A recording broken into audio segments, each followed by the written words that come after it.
వికారాబాద్ జిల్లాలో మహిళ death mystery వీడింది.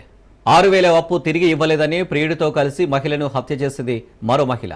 Parigi మండలం రామరెడ్డిపల్లి తండాకు చెందిన అనిత, దోమ మండలం ఉట్పాల్కి చెందిన గోపాల్ హత్య చేసినట్లు పోలీసులు గుర్తించారు.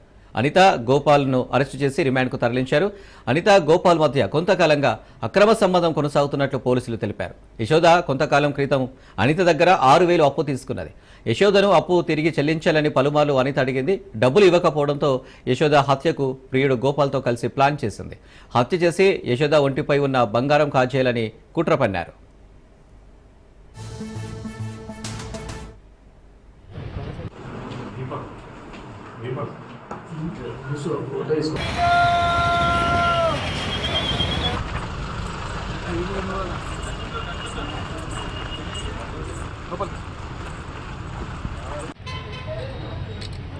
दीपक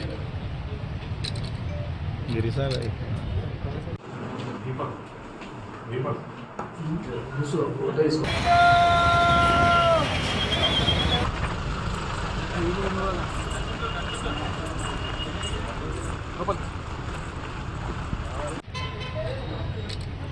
दीपक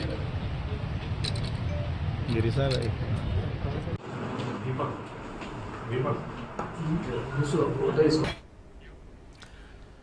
ఈ నెల 1న అప్పు విషయం మాట్లాడదామని యశోదకు ఫోన్ చేసి గోపాల్ రప్పించాడు. ముగ్గురు కలిసి మద్యం సేవించి యశోద అపస్మారక స్థితికి వెళ్లిన తర్వాత ఆమె చీరతో మెడకు చుట్టి హత్య చేశారు. అనంతరం గోపాల్, అనిత మృతురాలి ఒంటిపై ఉన్న నగలు దోచుకున్నారు. ఆ తర్వాత గోపాల్, అనిత పెద్దముల్ సమీపంలోని కోటిపల్లి కాలువలో యశోద మృతదేహాన్ని పారేసి ముఖంపై పెట్రోల్ పోసి నిప్పండించారు.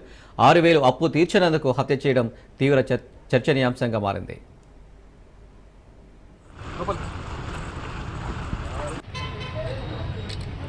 दीपक